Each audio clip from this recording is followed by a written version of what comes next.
Un honneur et un bonheur de vous retrouver après une tournée géostratégique des plus intenses, des plus importantes, qui nous a vu voyager avec le staff directeur de notre ONG Urgence panafricaniste à différents endroits dans le monde, dans le but d'intensifier notre lutte contre ce globalisme en tant que tel, dans le but d'intensifier notre lutte dans la logique de la résistance vis-à-vis de l'uniformisation du monde promue par l'oligarchie d'Occident. On a été en Europe de l'Est, on a été au Proche-Orient et nous revenons sur le continent africain pour accentuer notre combat politique. Nous ne rentrerons pas dans le détail d'un certain nombre d'accords qui ont été passés, qui ont été conclus, mais la seule chose que je peux vous dire, c'est que les marionnettes de l'Occident, ça va être compliqué pour eux dans les temps à venir et ce n'est pas fait pour nous déplaire, c'est le moins que l'on puisse dire. On va revenir très rapidement après ce long temps d'absence sur l'actualité. Beaucoup de choses se sont déroulées. Vous étiez très nombreux à nous demander d'intervenir sur un certain nombre de sujets, mais vous le comprenez que la diplomatie parfois se fait dans le silence et ne nécessite pas que nous soyons des plus bruyants en ce qui concerne un certain nombre de communiqués politiques. Le temps de la diplomatie est en pause pour l'instant, nous reprenons nos activités, donc on va revenir sur un certain nombre de thématiques qui sont nécessaires d'être abordées. La première thématique, c'est d'intervenir sur notre cher monsieur le président Bazoum, qui est en train quelque part de vouloir bousculer l'ordre mondial de la lâcheté africaine, l'ordre mondial ou l'ordre continental de la soumission des élites africaines vis-à-vis de l'oligarchie d'Occident. M. Bazoum veut détrôner Alassane Dramane Ouattara et pense que plus il est dans une logique de soumission vis-à-vis des intérêts français, plus il est dans une logique de stigmatisation vis-à-vis des autorités maliennes qui sont la bête noire. Noir chez nous, c'est positif, chez l'oligarchie d'Occident, c'est négatif. Donc ça nous va. La bête noire des intérêts français en tant que tel, il pense que plus il les stigmatisera, plus il sera protégé par la France. Il faut savoir que Bazoum est l'un des présidents les plus impopulaires de l'histoire du Niger. Contrairement à M. Issoufou, sur lequel j'avais beaucoup de critiques, mais reconnaissons-le, qui avait beaucoup plus de soutien au sein de la population, même s'il était décrié par bon nombre de gens, Bazoum est profondément détesté par bon nombre de Nigériens, d'accord, et il ne tient sa légitimité qu'à travers son soutien effréné, dérégulé vis-à-vis des intérêts français. Et dans sa logique de japper tel un caniche vis-à-vis des intérêts de son maître, il a demandé à ce que Barkhane puisse venir sur les bases nigériennes après que ceux-ci aient perdu leur base du côté malien. Nous disons à M. Bazoum que la trahison vis-à-vis des intérêts africains, la trahison vis-à-vis de la souveraineté africaine se paye de manière ferme et définitive. Demandez à Ibeka, demandez à Kaboré, demandez à Alpha Condé, demandez à tous ceux qui, de manière aveugle, ont cru qu'ils étaient inamovibles à la tête de l'État. Demandez-leur, lorsque nous sommes venus, avec d'autres forces, nous avons conjugué nos efforts pour secouer le cocotier de telle sorte que ceux qui étaient au sommet de la pyramide tombent et ne deviennent par la suite, lorsque ce sommet tombe, qu'un vulgaire caillou. Nous disons à M. Bazoum, nous vous avons sur notre liste. Le panafricanisme vous a dans le collimateur. Tant que vous contribuerez à soutenir de manière aveugle les intérêts français plutôt que défendre les intérêts nigériens. Vous avez un pays qui est riche, vous avez un pays qui est puissant, vous avez un pays qui a toutes les matières premières, qui a des ressources qui pourraient alimenter, qui pourraient donner une dignité réelle à la population nigérienne si ces ressources étaient utilisées pour notre souveraineté et non pas pour les intérêts étrangers. Mais en agissant de la sorte, vous ne faites que brader votre pays dans la continuité de ceux qui vous ont précédé, mais en accentuant le processus quelque part d'asservissement.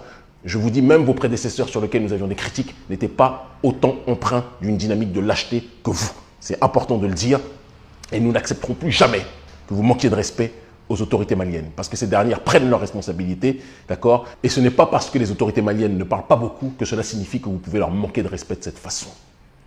Nous vous le disons simplement, c'est un avertissement, mais ne dépassez pas trop les limites, M. Bazoum, parce que je vous le dis, le vent du panafricanisme risque de frapper à votre porte très prochainement. Prenez très au sérieux ce que nous disons. L'année est longue. Vous finirez par comprendre. Je ferme cette parenthèse-là. Barkhane aussi, malheureusement, on a appris que le président Talon, les autorités béninoises ont rencontré, c'est important de le dire, d'après les informations qui nous ont été exposées, ont rencontré, il y a d'ailleurs un communiqué très intéressant du Parti communiste béninois, d'accord, qui a parlé avec très grande efficacité, très grande efficience, et nous tenons à le préciser, c'est important de le dire, d'accord, du fait que les autorités béninoises avaient rencontré les autorités françaises, militaires françaises, pour parler de la potentialité d'une collaboration vis-à-vis du terrorisme que nous rencontrons dans la zone du Sahel et de l'Afrique de l'Ouest. Alors nous tenons à dire aux autorités béninoises, dont nous ne sommes pas surpris, puisque l'oligarchie prédatrice néolibérale, qu'elle soit noire ou blanche, ils ont toujours des points communs et ils savent toujours communiquer d'une façon à pouvoir chacun retrouver leurs propres intérêts et partager un certain nombre d'informations qui leur permettront d'être encore plus soudés vis-à-vis du prolétariat africain qui se fait saigner par cette double entité. C'est les deux facettes d'une même pièce de prédation en réalité. Monsieur Talon, vous dites que vous voulez lutter contre le terrorisme. Mais vous pensez que vous pouvez lutter contre le terrorisme, vous pouvez lutter contre le feu en invitant le pyromane pour lutter contre ce même feu. Le pyromane, c'est celui qui allume le feu. Ceux qui ont allumé le feu en Libye, ceux qui ont détruit la Libye pour prendre les ressources, c'est eux que vous appelez pour qu'ils viennent effectuer la sécurité dans nos pays. Mais pourquoi êtes-vous tant soumis aux intérêts étrangers, Président Talon? Pourquoi êtes-vous tant aliéné, même si vous vous donnez un vernis quelque part de souveraineté, mais pourquoi systématiquement, lorsque l'Occident arrive, vous vous soumettez tous les uns après les autres, comme si c'était Dieu, comme si c'était l'esprit créateur qui se manifestait à travers ces derniers? C'est quelque chose qui pose problème. On ne peut pas, pour régler un problème, inviter le créateur du problème et penser que c'est lui qui va régler ce problème, alors qu'il a besoin de l'existence de ce problème pour subsister. Tant que vous ne comprendrez pas cela, le vent de la contestation qui s'est levé à différents endroits risque de se lever dans les prochains mois aussi au Bénin. Je vous le dis, Président Talon, nous savons que vous êtes un agent des intérêts occidentaux sur le continent africain, d'accord?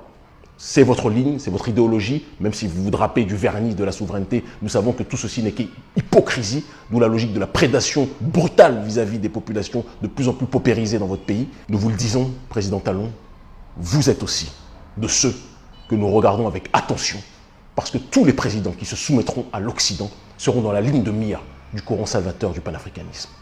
Et nous ne tergiverserons pas.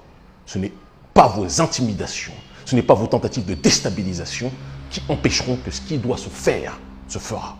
Si vous vous soumettez aux intérêts français et plus globalement aux intérêts occidentaux, la colère panafricaniste frappera à votre porte.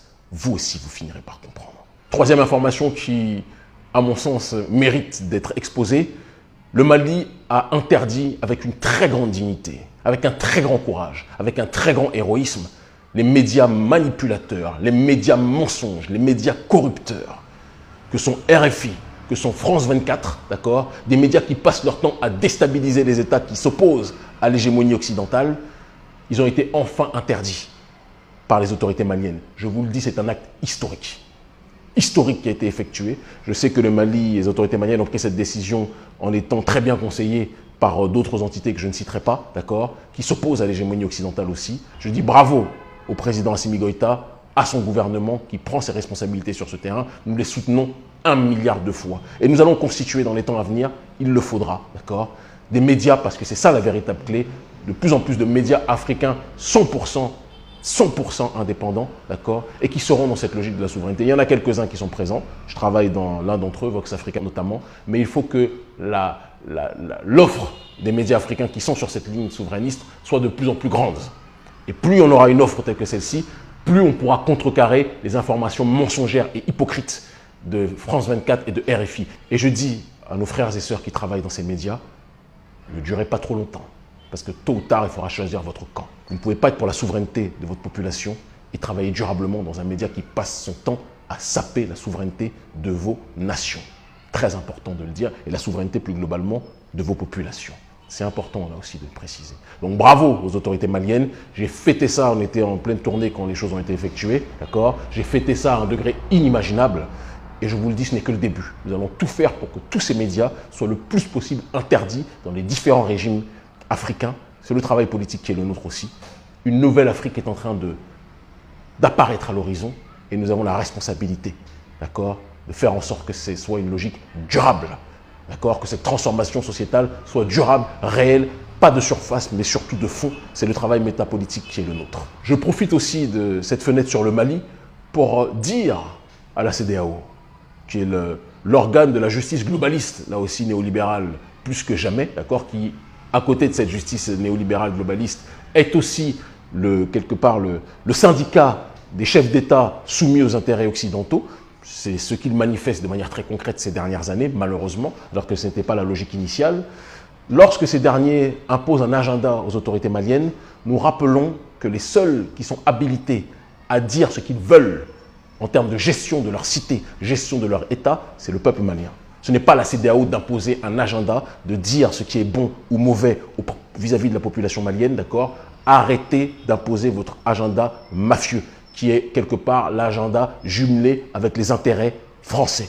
Nous ne sommes pas bêtes. Penser qu'il faut que ce soit systématiquement un civil qui soit à la tête de l'État pour que l'État africain soit bien géré est un leurre. Thomas Sankara était militaire, Kadhafi était militaire, Jerry Rawlings était militaire. Nombreux sont ceux qui furent militaires, ça ne les a pas empêchés de gérer avec une très grande dignité, d'accord, loin de votre démocratie à l'occidentale, les intérêts de nos pays. Ce que nous voulons, c'est pouvoir bénéficier de nos propres ressources. Ce que nous voulons, c'est la souveraineté. Ce que nous voulons, c'est l'autodétermination. Que ce soit quelqu'un en costume ou quelqu'un en treillis, nous voulons l'autodétermination de nos populations. Et ce n'est pas vous qui allez nous dire ce qui est bon pour nos populations. C'est à la population africaine de décider par elle-même ce qui est bon pour sa propre destinée.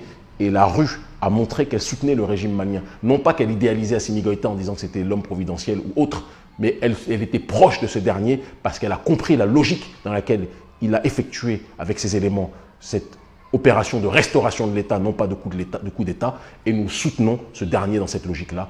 Arrêtez de nous manipuler CEDEAO, et plus vous attaquerez les autorités maliennes, plus vous risquez de faire monter la contestation africaine. Nous nous sommes mobilisés déjà contre vous, et nous allons, je vous le dis, que ce soit la CEDEAO, que ce soit l'OTAN, que ce soit l'Union européenne, d'accord, que ce soit les États-Unis, que ce soit les intérêts français, tous ces intérêts occidentaux qui sont là et qui pullulent sur le continent africain, on va vous secouer dans les temps à venir. J'en fais le serment devant Dieu Tout-Puissant.